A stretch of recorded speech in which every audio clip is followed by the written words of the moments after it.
Leituras de agosto no ar. Enquanto isso, eu sigo em busca do enquadramento e da iluminação perfeita.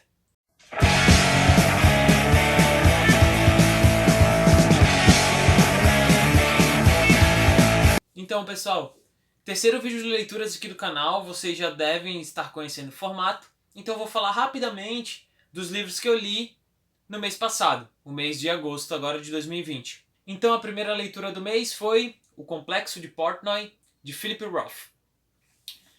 Como eu falei no Instagram do Sebo, se você não segue o nosso Instagram, pode seguir lá, é @sebo_velho. Lá eu boto tudo que eu tô lendo, faço post informativo, tô brincando com esse negócio por lá também. Então, O Complexo de Portnoy é um livro escrito por Philip Roth, escritor americano, judeu, e é o livro que marca uma mudança na carreira do Philip Roth. É através do Complexo de Portnoy que ele vai ganhar muita fama e ganhar muito dinheiro e ganhar muita crítica positiva e negativa. Nesse livro, nós acompanhamos o monólogo de Alexander Portnoy, um advogado que faz parte da comunidade judaica americana de New York, e ele vai, nesse livro, exercer um monólogo em sua sessão de psicanálise. Então é uma atividade clínica bem interessante aí, ó, escutar as lamentações do Portnoy no divã. Né? Ele vai tecer várias críticas à comunidade ortodoxa judaica, vai falar sobre a vida, sobre sexo, sobre angústias de infância, sobre família. Enfim, é um livro bem humorado, com algumas coisas bem datadas, como eu já comentei lá no Instagram, e algumas coisas atemporais que vão te arrancar gargalhada. Entretanto, não dá pra falar aqui no vídeo porque é muito obsceno. Tem umas coisas bem escrachadas mesmo, tá certo? O segundo... Deixa eu botar aqui. Tá certo? Minha segunda leitura do mês de agosto foi o livro A Firma Pereira, do escritor italiano, porém amante de Portugal, Antônio Tabucci.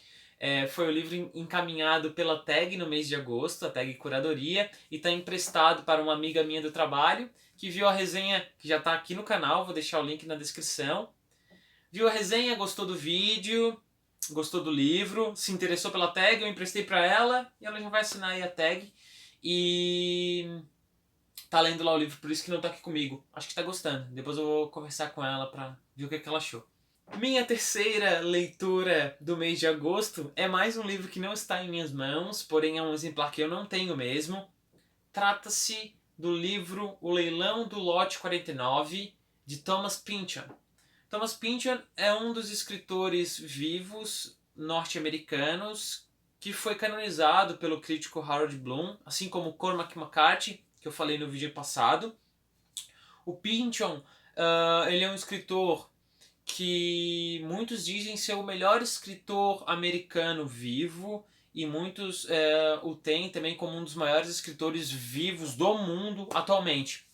Acontece que é um cara que escreve desde os anos 70 e tem pouquíssimos livros, porque os livros dele são uns calhamaços. Ele tem um chamado Contra o Dia, que ultrapassou a marca de 1000 páginas, então o velhinho não costuma economizar nas palavras. E eu decidi conhecer a literatura dele pelo mais curto, a novela O Leilão do Lote 49, que vai acompanhar a história da Edpa Mas, uma dona de casa comum, casada com seu marido há um tempinho, que recebe uma carta em sua residência um determinado dia, informando que ela é a herdeira da herança de um baita de um milionário chamado Percy.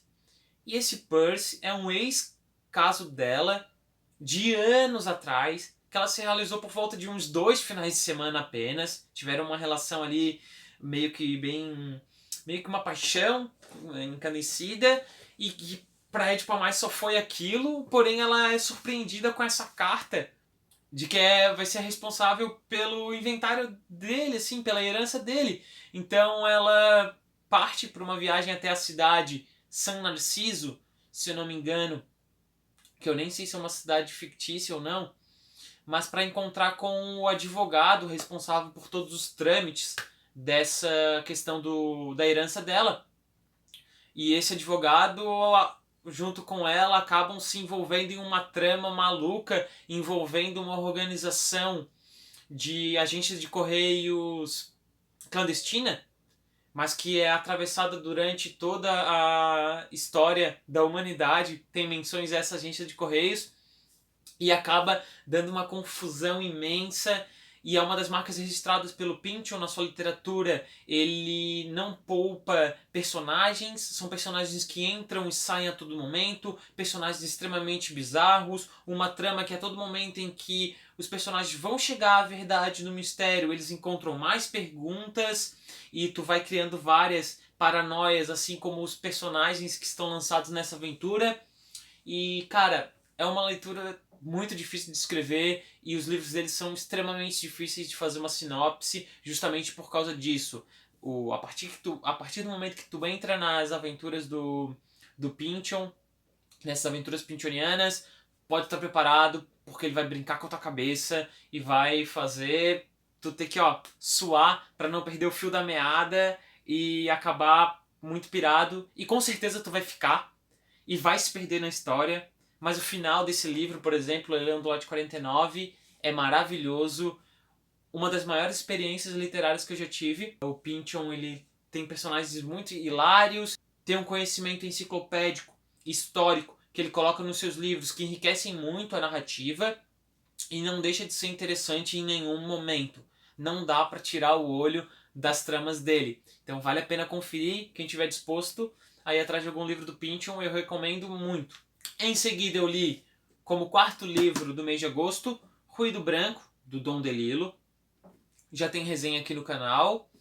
E, cara, também foi um baita de um livro, tá? Eu adorei, diferente do Pynchon, o Dom DeLillo tem uma linguagem, assim, mais acessível, porém não deixando de ser extremamente interessante para quem leitor que gosta de desafios, assim.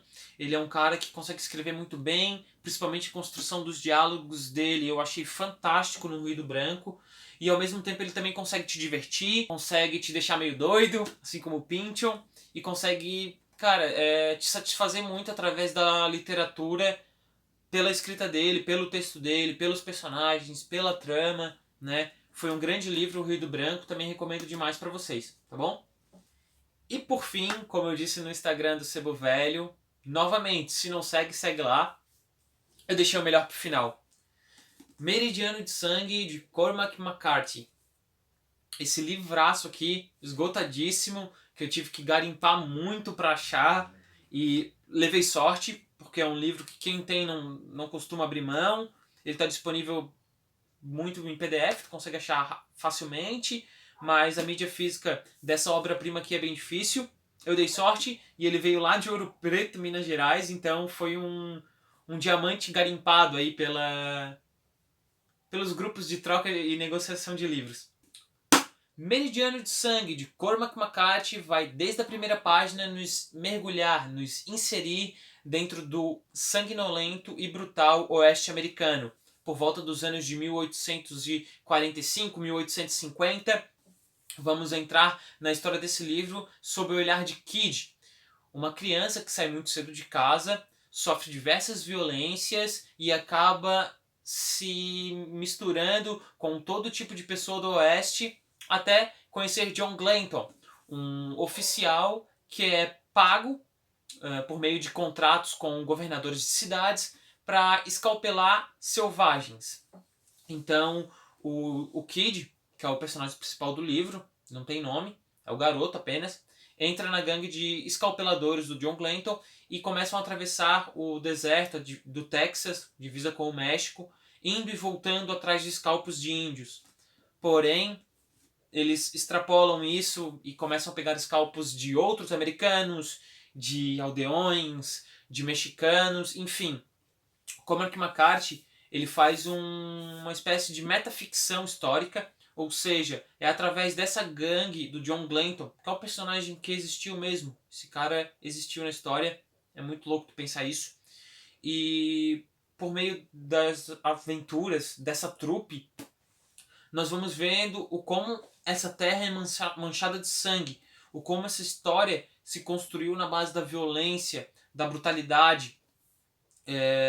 A gente vê como os conflitos daquela época eram extremamente horripilantes, extremamente tristes, e de certa maneira eles permanecem reverberando de uma maneira diferente hoje em dia, né, por meio de preconceito também e tudo mais. O Cormac McCarthy ele tem uma das escritas mais belas que eu já vi. A prosa desse cara é simplesmente fantástica. Por mais que ela seja bem truncada, cheia de pontos, é travada, não é uma escrita fluida, como por exemplo é a do Maluco, do Pynchon. A do Cormac McCarthy ela é toda galopante, travada e ao mesmo tempo ela é linda. Várias das frases são praticamente poemas.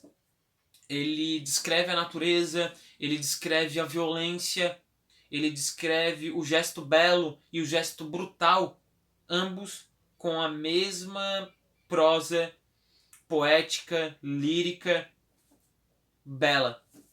Em Meridiano de Sangue temos o verdadeiro romance, o romance épico, o romance de formação, em que aquele garoto sem expectativa nenhuma de vida é lançado no mundo como garoto e no final vamos tê-lo como homem, como adulto, com um olhar totalmente diferente e a gente vai percebendo essas diferenças de uma maneira bem sutil na prosa do McCarthy. Além disso, temos um dos personagens mais enigmáticos que a literatura já nos proporcionou, que é o juiz Holden, um cara gigante, totalmente pálido, sem pelo nenhum, de 2 metros de altura, que faz parte dessa gangue, e ele é uma espécie de dicotomia entre o bem e o mal ali. Ao mesmo tempo que ele é um cara que apazigua alguns conflitos, que faz alguns gestos bonitos, que toca violino, que canta, que dança. Ele é um cara que comete brutalidades, mata cachorrinhos e tá ali naquela história. E ele é diferente de todos os outros membros da trupe. Enquanto todos são extremamente humanos, quase primatas, o Holden é uma entidade hermética, solene, austera, que ninguém sabe o que ele é. Se ele é Deus, se ele é o diabo, se ele é a mesma coisa. Se Deus e o diabo existem, se Deus e o diabo estão em todos nós, se o juiz Holden é bom ou é mal, ou o bom e o mal são a mesma coisa e estão todos dentro de nós. Enfim, eu acho que dentro de um livro que basicamente conta histórias de violência e sangue, é incrível como o McCarthy consegue trazer questionamentos sobre o mundo, sobre a existência humana, questões filosóficas que nos fazem realmente pensar sobre o que é a vida, sobre o que são as culturas, sobre o que é o povo, sobre o que é a união dos povos. Enfim, é um livro transformador, é um livraço que vale a pena ser conferido também. Então é isso, pessoal. Esses foram os livros que eu li em agosto, um total de 5. Espero que tenham gostado das indicações, das minhas leituras. E, como eu sempre falo, né, a caixa de comentários está aí embaixo. Então, por favor, todas as críticas, sugestões e trocas de ideias são sempre bem-vindas. Eu adoro muito falar de literatura. É por isso que eu tô aqui. Tá bom, pessoal? Um forte abraço, um grande beijo e até o próximo vídeo.